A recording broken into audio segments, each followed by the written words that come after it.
La presentación de hoy es osteoartritis.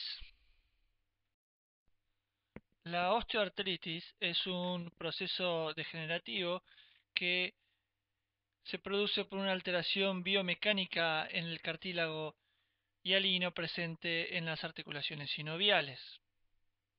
Pero la osteoartritis no solo afecta al cartílago, sino que afecta a la totalidad de la articulación, incluyendo al hueso subcondral y a la membrana sinovial. Aunque clásicamente se considera la osteoartritis como una enfermedad que se produce por el microtrauma repetitivo relacionado con el excesivo uso de la articulación, actualmente se considera que hay un proceso inflamatorio no específico responsable de los cambios articulares. Por eso hay algunos autores que prefieren no utilizar el término enfermedad degenerativa, sino que prefieren utilizar el término osteoartritis.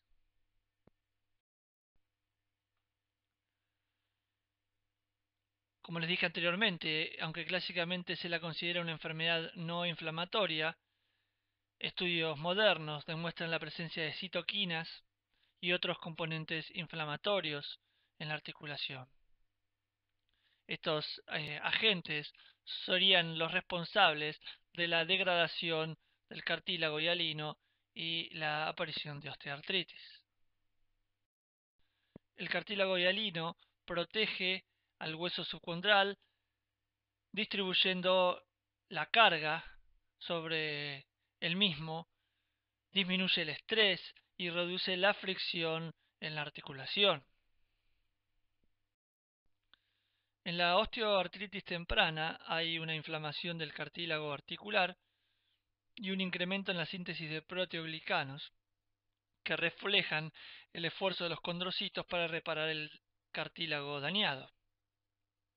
Esto puede durar años e inclusive décadas y se caracteriza por una hipertrofia del cartílago articular. Si la osteoartritis progresa, los niveles de proteoglicanos caen de todas maneras, produciendo una disminución en la elasticidad y un ablandamiento del cartílago articular, comprometiendo la integridad de la superficie articular. Microscópicamente hay fibrilación del cartílago con hendiduras verticales que van a terminar en una pérdida del cartílago. Esta pérdida del cartílago va a producir disminución del espacio articular. El cartílago dañado progresa hasta que la superficie ósea queda expuesta, tal como vemos en esta imagen en coronal de la rodilla. Fíjense cómo el hueso desnudo contacta con la superficie articular opuesta. Eventualmente, el incremento de estrés va a superar la capacidad biomecánica del hueso. El hueso responde con edema, incremento de la vascularización y de la celularidad. Esto va a hacer que el hueso aparezca denso con engrosamiento cortical. En esta resonancia magnética podemos observar en secuencias ponderadas para densidad protónica con y sin supresión grasa la presencia de edema subcondral. La radiografía de frente de la cadera muestra esa esclerosis subcondral marcada con flechas negras, producto de ese incremento en la vascularización y celularidad que había mencionado. El hueso subcondral traumatizado sufre cambios quísticos debido a la necrosis secundaria al impacto crónico o debido a la intrusión de líquido sinovial. Estos cambios quísticos Se conocen como quistes subcondrales, pseudoquistes o geodas. Las lesiones pueden variar en tamaño de 2 a 20 milímetros, pero inclusive pueden ser más grandes.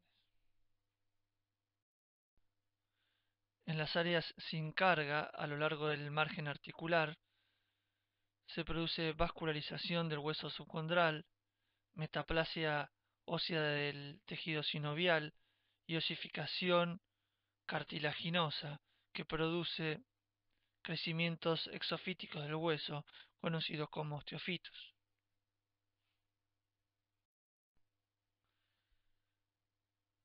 La fragmentación de esos osteofitos o la fragmentación del cartílago genera cuerpos intraarticulares. En la radiografía podemos ver, señalizado con la flecha blanca, un cuerpo intraarticular osificado. La flecha amarilla muestra un cuerpo osificado en un quiste de Baker. La imagen inferior de resonancia magnética del mismo paciente muestra severa degeneración del compartimiento interno con osteofitos, muestra la presencia de un quiste de Baker y dentro de ese quiste vemos pequeñas osificaciones que se localizan precisamente dentro de ese quiste. También las osificaciones pueden caer a la vaina del tendón popliteo y podemos verlas por detrás del platillo tibial externo.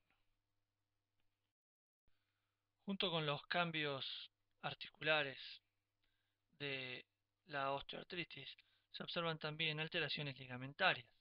En este paciente estamos viendo un engrosamiento del ligamento cruzado anterior con incremento de señal. Se asocia a un quiste del ligamento cruzado anterior. También se observan quistes en la epífisis tibial y en la epífisis femoral.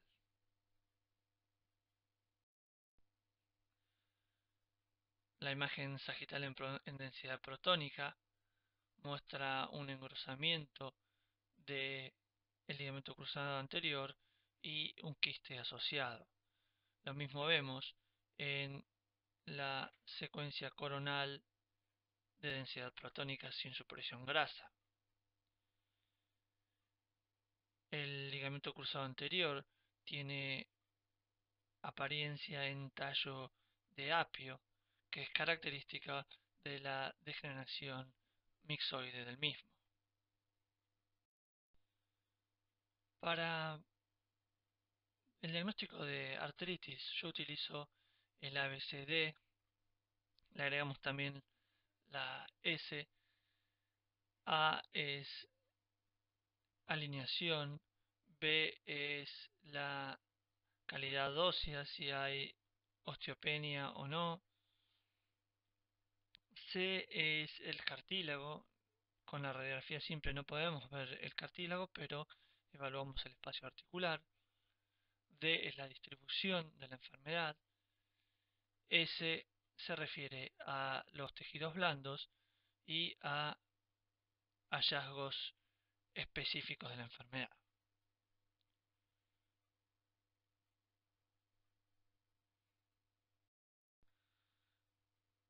La osteoartritis puede ser primaria o secundaria. Secundaria, trauma, infección, necrosis avascular, depósitos de cristales de pirofosfato, artritis reumatoidea, hemofilia o cualquier enfermedad de depósito como la hemocromatosis o el Wilson. En realidad cualquier artritis puede terminar como osteoartritis. Entonces comencemos con la A, que correspondía a la alineación.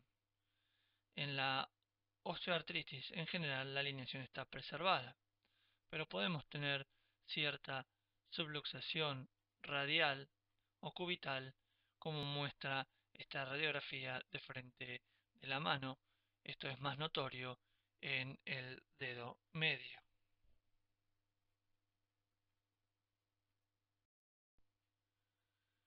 B se refiere a la calidad ósea, que en la osteoartritis es normal.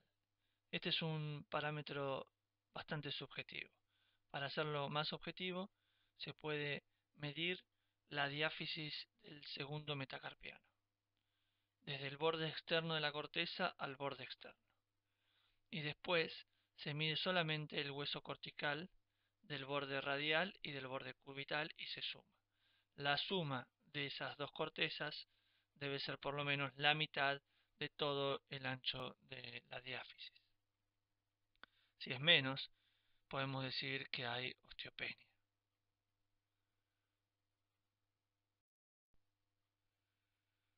C se refiere al cartílago.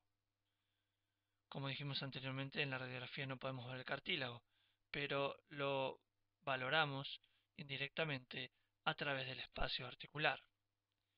En la osteoartritis va a haber una pérdida asimétrica en el espacio articular.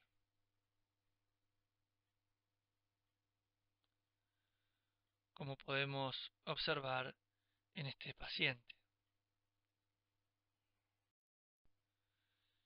La pérdida del espacio articular en las articulaciones que soportan peso es asimétrica porque precisamente se produce mayor disminución del espacio en las zonas que soportan más peso.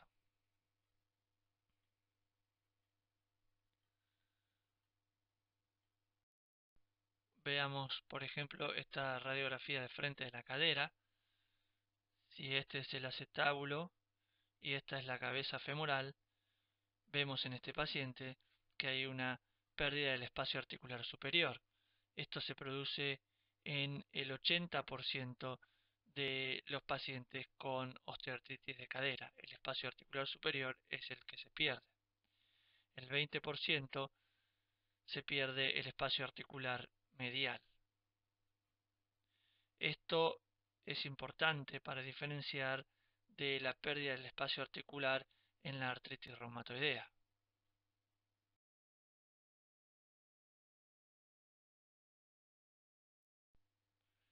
En la artritis reumatoidea, la pérdida del espacio articular es simétrica, tanto superior como medial.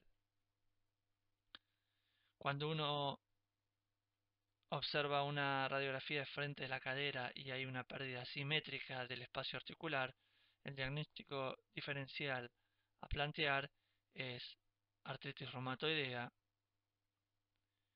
espondilitis anquilosante y CPPD, enfermedad por depósito de cristales de pirofosfato.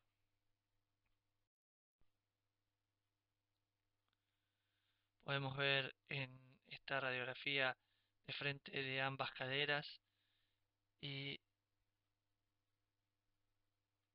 lateral de la cadera derecha una disminución simétrica del espacio articular y la presencia de osteofitos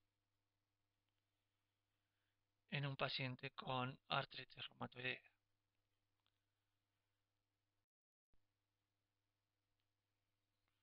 Como dijimos anteriormente, cuando explicamos la fisiopatología de la osteoartritis, lo que se produce es la pérdida del cartílago articular. En la imagen de la izquierda se observa el cóndilo interno y el platillo tibial interno con disminución del espesor del cartílago. Lo pueden comparar con el compartimiento externo, donde el cartílago se ve normalmente.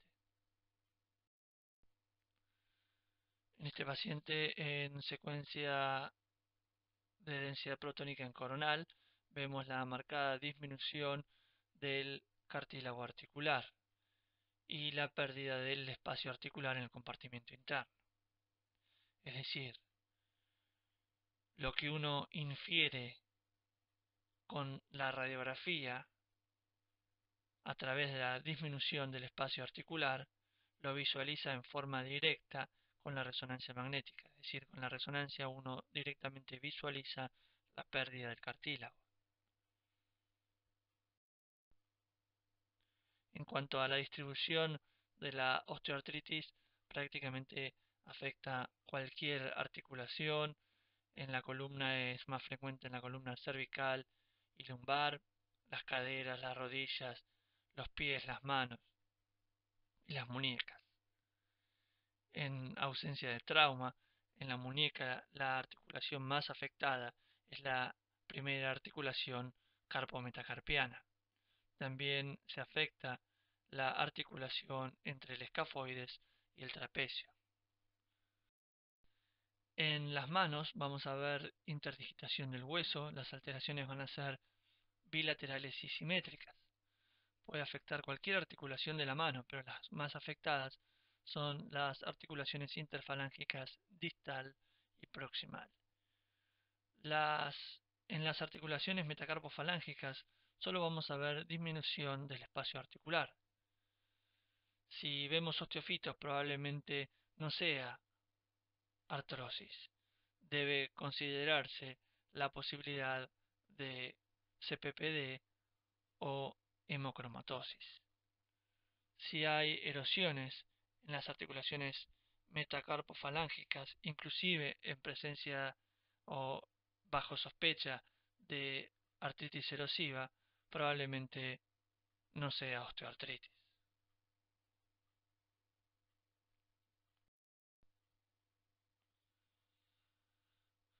En cuanto a los hallazgos específicos de la enfermedad, como vimos anteriormente, estos son la presencia de osteofitos, como podemos ver en esta radiografía de la cadera, esclerosis y quistes óseos subcondrales. Un hallazgo específico de la osteoartritis de cadera es lo que se conoce como buttressing, que es el engrosamiento del cuello femoral, como se puede apreciar en esta imagen. En esta radiografía de frente de la cadera estamos observando disminución del espacio articular superior, osteofitos marginales, esclerosis subcondral y la presencia de geodas. Cuando vemos geodas en una radiografía, el diagnóstico diferencial a plantear es osteoartritis, artritis reumatoidea y CPPD.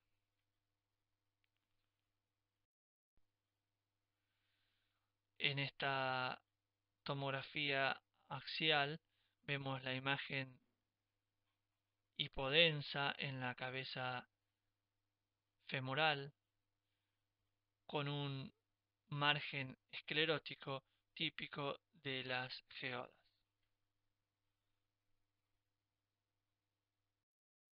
En cuanto a los tejidos blandos, el clínico va a palpar una inflamación asimétrica. Esta inflamación no corresponde en realidad a los tejidos blandos, sino que son los nódulos de Bouchard y Heberden que representan los osteofitos, Bouchard en la articulación interfalángica proximal y Heberden en la distal.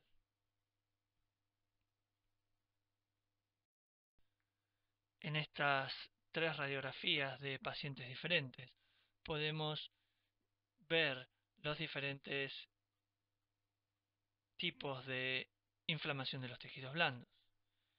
En la primera imagen de la izquierda vemos un engrosamiento de tejido blando fusiforme alrededor de la articulación interfalángica proximal.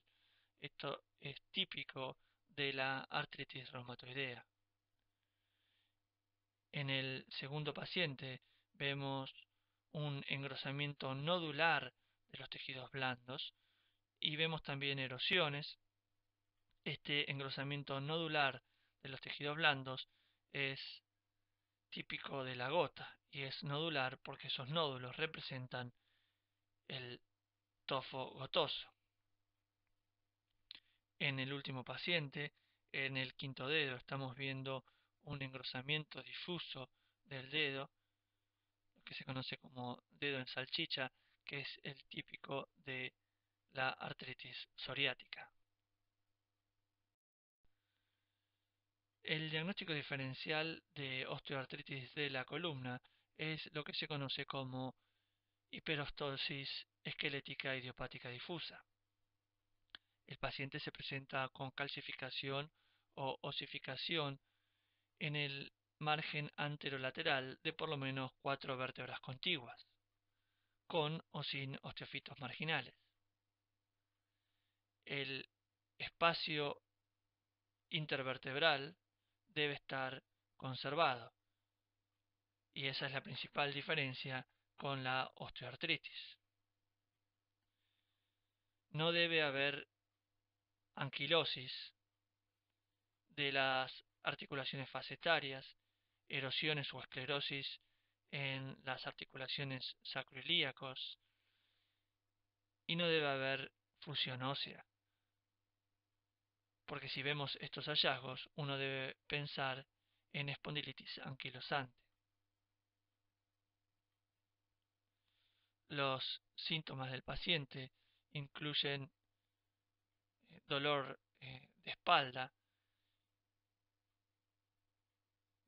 disminución en el rango de motilidad de la espalda y efectos compresivos sobre la tráquea, esófago o estructuras vasculares. Esta enfermedad afecta generalmente la columna torácica baja, pero la columna lumbar y cervical también pueden estar afectadas. El compromiso en general es del lado derecho, porque la presencia de la aorta con su pulsación previene la formación de los sindesmofitos en ese sector. Esta enfermedad se la conoce también como enfermedad de Forestier cuando incluye hallazgos fuera de la columna, como osificación de otros ligamentos y tendones, así como también calcificaciones en los tejidos blandos. Los componentes extraxiales son osificación del ligamento nucal en el cráneo. En la pelvis vamos a ver entesofitos. En las tuberosidades isquiales vamos a ver osificación de ligamentos, vamos a ver osificación del pubis. En las extremidades inferiores vamos a ver osificación del cuádriceps y del tendón rotuliano, osificación del tendón de Aquiles y de la aponeurosis plantar. En las extremidades superiores es común la osificación del tendón del tríceps. Como dijimos anteriormente, podemos ver calcificaciones subcutáneas. Otro diagnóstico diferencial de osteoartritis es la osteoartritis erosiva o artritis de Kellgren. Esta enfermedad se produce en pacientes peri o postmenopáusicas. La distribución de la enfermedad es similar a la osteoartritis. Característicamente el paciente va a tener osteopenia y va a tener erosiones centrales que van a producir deformidades articulares conocidas como deformidad en ala de gaviota. El paciente también va a tener anquilosis. Cuando uno ve estas erosiones, el diagnóstico diferencial es artritis psoriática. La diferencia es que la artritis psoriática no compromete la primera articulación carpometacarpiana. En este paciente con artritis erosiva vemos la típica deformidad en alas de gaviota producto de la erosión central en la falange media y los osteofitos marginales en la falange distal. En este otro paciente con artritis erosiva podemos ver en la imagen lateral la presencia de osteofitos y también podemos ver múltiples erosiones. Otra característica de esta enfermedad es la presencia de anquilosis, como se puede observar en las articulaciones interfalángicas distales del dedo anular y del dedo meñique.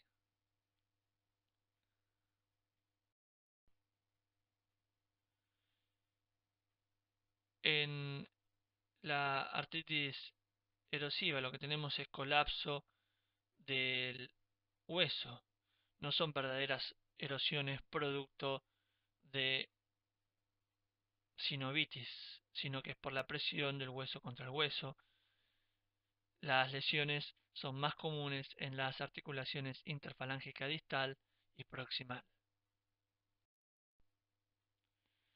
Entonces, cuando uno observa erosiones, por la morfología, la característica de las erosiones, uno puede sugerir qué tipo de artritis erosiva es.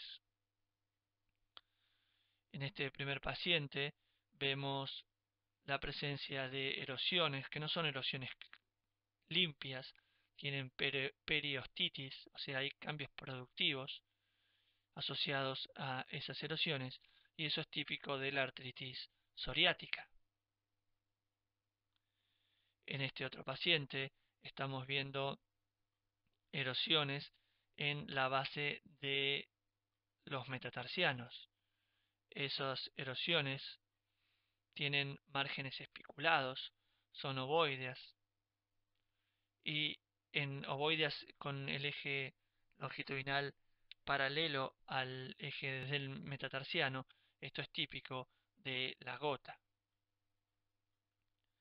En este otro paciente vemos erosiones centrales con deformidad en ala de gaviota, que es característico de la artritis erosiva, osteoartritis erosiva. Y en este último paciente estamos viendo erosiones limpias, bien delimitadas y marginales, que son típicos de la artritis reumatoidea. Entonces, para finalizar con osteoartritis, vamos a hacer un resumen del ABCD. Dijimos que la alineación va a estar preservada, pero podemos ver subluxación hacia el borde radial o cubital en las manos. La calidad ósea va a ser normal, no va a haber osteopenia. El cartílago va a estar disminuido y esa disminución de cartílago va a producir una disminución asimétrica del espacio articular. La distribución es difusa, puede afectar la columna cervical y lumbar, las caderas, la rodilla, los pies y las manos. Los tejidos blandos, si bien el clínico va a palpar edema en los tejidos blandos, nosotros sabemos que la alteración es producto de los osteofitos en los nódulos de Heberden y Bouchard. De los hallazgos especiales de la osteoartritis se debe recordar la presencia de osteofitos, esclerosis subcondral y quistes óseos subcondrales. Muchas gracias por su atención. Con esto terminamos la presentación de hoy.